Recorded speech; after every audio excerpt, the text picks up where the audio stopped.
You know, it's not just the fringe promoting these stories. Roseanne Barr has tweeted about QAnon as well, and countries like Russia appear to be using those stories to meddle in our democracy. Just this week, Facebook removed a network of suspected Russian-linked accounts that were part of an effort to interfere in American politics ahead of the midterm election. So, Opinion Nation here.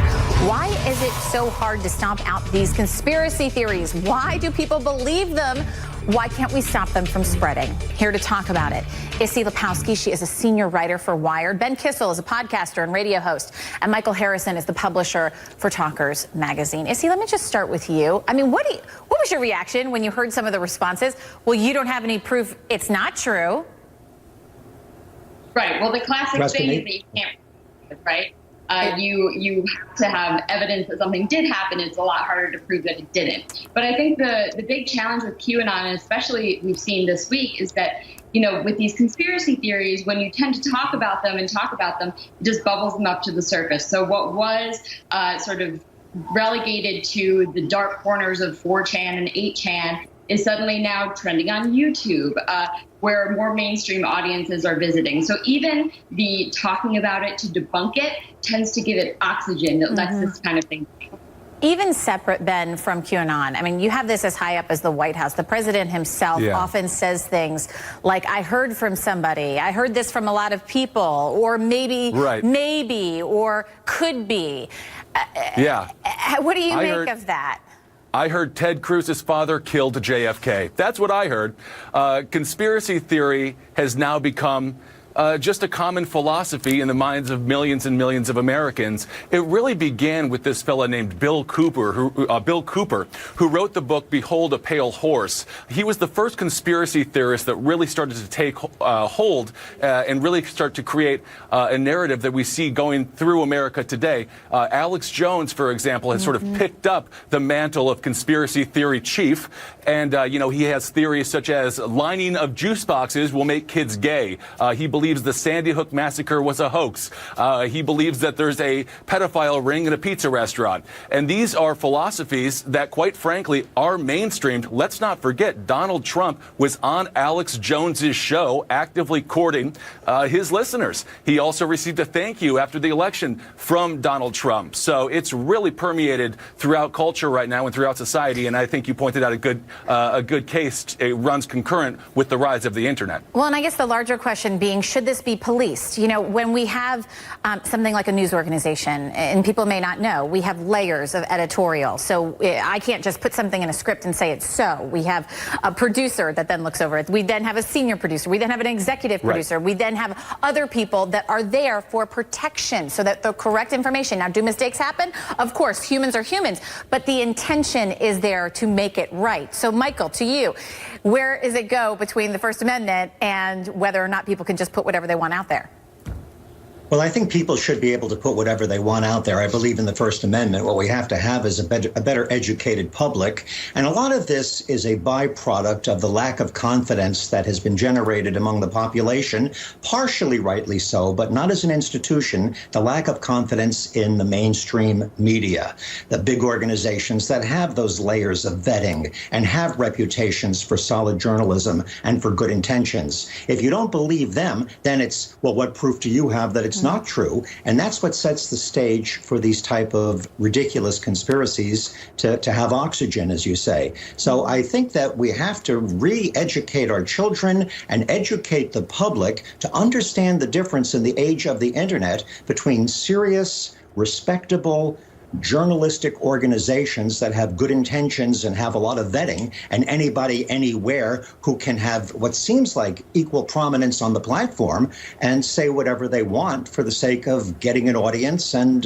getting a following. But to do that, we need to be educated adults, right? I mean, a recent MIT study looked at why some people are so susceptible to fake news. And actually, the findings is not just about being biased. Some of us and some people out there, I'm not going to put us because I'm definitely not part of that, are just too lazy to think critically about the stories or even to do any research to find out whether or not some of these theories are correct. They're just reading it and saying this is true.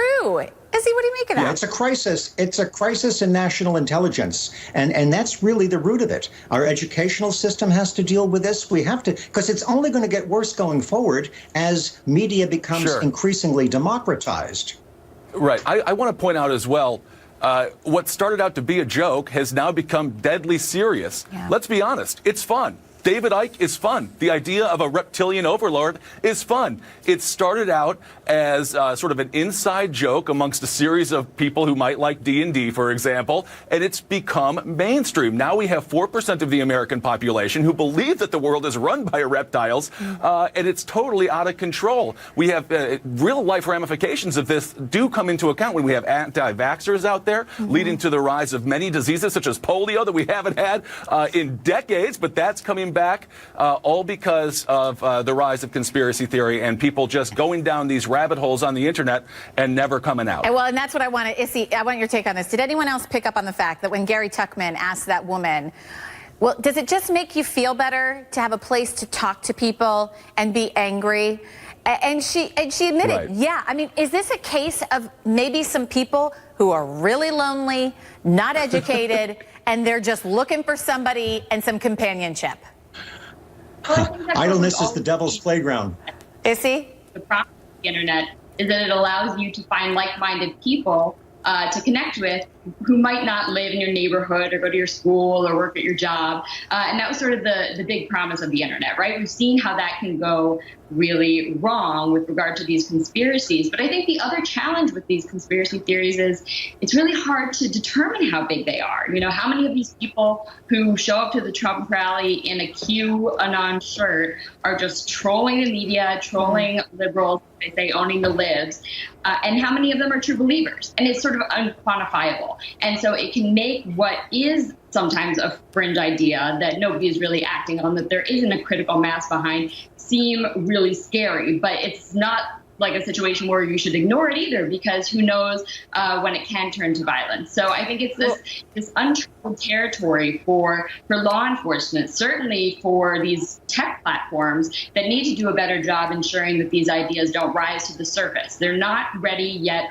to limit what people can say, even if it's false. But they are taking more steps to make sure that that content isn't spreading as easily as it did in the past. And certainly if that content, if that conspiracy is inciting violence, as it has in some countries like Myanmar, they're working on ways to ensure that that content gets taken off of the platform. Sure. Well, and I would say it's inspired violence here. You look at the man who brought the gun into Comet Pizza. You listen to the Sandy Hook parents who lost children, who are being attacked by people who don't believe that they were sad enough when giving press conferences. And now we have a situation where it's we have to convince certain people that the earth isn't flat. I mean, this whole thing has gotten completely out of hand. Well, and that's, Michael, when you said, I believe in the First Amendment, people should put whatever else they want out there. I mean, there's the argument of why this is not what the First Amendment was made for. Well, I still think without the First Amendment, we're really going to have problems. We have the First Amendment comes with responsibilities. Not to get rid of it, but just to abide by it. Yeah, I mean, you can't just say whatever you want. There are defamation laws, for example. You have to keep in mind that some conspiracy theories are true. I mean, investigative reporting starts with conspiracy theories. So it's not, you can't just paint every conspiracy theory with a broad brush that it's a lie, just like the term fake news. Well, there is fake news, but not all news from mainstream media is fake. Not all conspiracy theories are not true. If we get rid of the word conspiracy theory, then and we ban that, then how are we ever going to start investigations about things that begin as outrageous propositions that turn out to be true? And so it's a very sticky wicket. Well, and it's an important conversation that we really appreciate you all joining me with to talk a little bit about. We're running out of time. Ben, Issy, and Michael, thank you so much. You take care, guys.